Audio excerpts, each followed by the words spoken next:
Taste the Daily.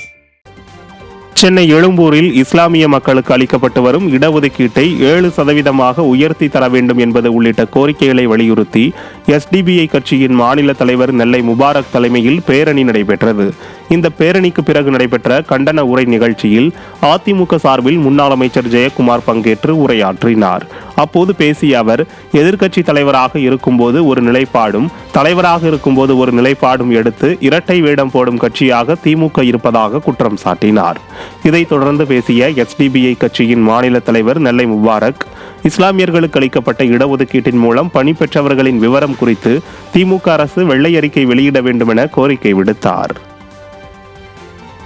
அரசு ஒரு எச்சரிக்கை கொடுத்துட்டாங்க, உங்களுக்கு எதிர்கட்சியாக இருக்கும்போது தான் நாங்கெல்லாம் கண்ணுக்கு தெரியும்னா டெஃபினட்டா உங்களை எதிர்கட்சியாவே நாங்க ஆக்கிட்டோம்னு சொல்லிட்டாங்க. அந்த கருத்தின் அடிப்படையில் தான் நம்முடைய சகோதரி இன்னைக்கு சொன்னாங்க. அதனால இஸ்லாமிய சமுதாய மக்களுக்கு வேண்டுகோள் விடுப்பது, கண்டிப்பாக இந்த அரசை பொறுத்தவரை எவ்வளவுதான் கத்தினாலும் கூச்சலிட்டாலும் செவிடங்காதல் ஊதுன சங்குதான். ஆளுகிற திமுக அரசு இதுவரை அந்த கோரிக்கைக்கு செவிசாய்க்கவில்லை என்பது மட்டுமல்ல, இதுவரை இந்த 3.5% இடஒதுக்கீட்டு 16 ஆண்டுகளாக அது எந்த அளவிற்கு இந்த சிறுபான்மை முஸ்லிம்களுக்கு பலனளிக்கிறது என்கிற வெள்ளை அறிக்கை கூட இதுவரை தரவில்லை. திருவாரூர் மாவட்டம் நன்னிலம் சட்டமன்ற தொகுதிக்குட்பட்ட பகுதிகளில் நடைபெற்ற வாக்காளர் சிறப்பு சுருக்க திருத்த முகாமை மாவட்ட கழக செயலாளரும் முன்னாள் அமைச்சருமான காமராஜ் நேரில் ஆய்வு செய்தார். வலங்கைமான், குடவாசல், நன்னிலம், ஸ்ரீவாஞ்சியம், மாப்பிள்ளைக்குப்பம் உள்ளிட்ட வாக்குச்சாவடிகளில் வாக்காளர் பட்டியலில் பெயர் சேர்க்க விண்ணப்பித்த புதிய வாக்காளர்களுக்கு வாழ்த்து கூறினார்.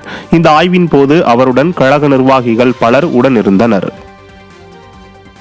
ராணிப்பேட்டை மேற்கு மாவட்ட அதிமுக சார்பில் கரைக்கூட்டு ரோட்டில் கள ஆய்வு கூட்டம் நடைபெற்றது. மாவட்ட தலைமை அலுவலகத்தில் நடைபெற்ற இந்த கூட்டத்தில் முன்னாள் அமைச்சர்கள் KP முனுசாமி, வளர்மதி மற்றும் சேவூர் ராமச்சந்திரன் ஆகியோர் சிறப்பு அழைப்பாளர்களாக பங்கேற்றனர். இதில் 2026ஆம் ஆண்டு தேர்தலில் அதிமுக வெற்றி பெறுவது குறித்து பல்வேறு ஆலோசனைகளை முன்னாள் அமைச்சர்கள் வளர்மதியும் KP முனுசாமியும் வழங்கினர். இந்த கூட்டத்தில் கழக நிர்வாகிகள் ஏராளமானோர் பங்கேற்றனர். திருவண்ணாமலை மாவட்டம் ஆரணி சட்டமன்ற தொகுதியில் வாக்காளர் அடையாள அட்டை சிறப்பு முகாமினை முன்னாள் அமைச்சரும் அதிமுக சட்டமன்ற உறுப்பினருமான சேவூர் ராமச்சந்திரன் நேரில் சென்று ஆய்வு மேற்கொண்டார். ஆரணி நகரம் மற்றும் அரையாளம், SV நகரம், மெய்யூர் உள்ளிட்ட பல்வேறு கிராமங்களில் நடைபெற்ற வாக்காளர் பட்டியல் சிறப்பு முகாம்களுக்கு சென்று பெயர் சேர்த்தல் மற்றும் பெயர் நீக்குதல் உள்ளிட்ட பணிகள் முறையாக நடைபெறுகிறதா என ஆய்வு செய்தார். இந்த ஆய்வின் போது கழக நிர்வாகிகள் பலர் உடனிருந்தனர்.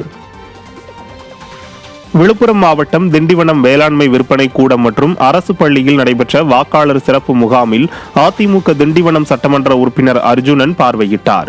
புதிய வாக்காளர்களை சேர்த்தல், நீக்குதல், திருத்தம் போன்ற பணிகளில் ஈடுபட்டுள்ள கழக நிர்வாகிகளின் பணிகளை பார்வையிட்டு ஆலோசனை வழங்கினார். அவருடன் மாவட்ட கழக பொருளாளர் KVN வெங்கடேசன் உள்ளிட்ட கழக நிர்வாகிகள் பலர் உடனிருந்தனர். கடலூரில் நடைபெற்ற வாக்காளர் சிறப்பு முகாமினை கழக MGR இளைஞரணி துணை செயலாளர் கடலூர் KS கார்த்திகேயன் பார்வையிட்டார். கடலூர் சட்டமன்ற தொகுதிக்குட்பட்ட வண்டிப்பாளையம் பகுதியில் நடைபெற்ற வாக்காளர் பெயர் சேர்த்தல், நீக்குதல், திருத்தம் உள்ளிட்ட சிறப்பு முகாமை பார்வையிடும் நிகழ்வில் மாநகராட்சி உறுப்பினர்கள் உள்ளிட்ட கழக நிர்வாகிகள் பலர் கலந்து கொண்டனர்.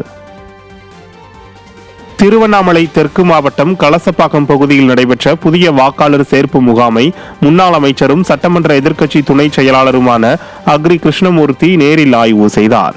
கலசப்பாக்கம் அரசு ஆண்கள் மேல்நிலைப் பள்ளியில் ஆய்வு மேற்கொண்ட அவர் பெயர் சேர்த்தல் மற்றும் திருத்தம் செய்யும் பணிகளை கழக நிர்வாகிகள் முழு ஈடுபாட்டுடன் மேற்கொள்ள வேண்டும் என அறிவுறுத்தினார். அவருடன் கழக நிர்வாகிகள் பலர் உடனிருந்தனர்.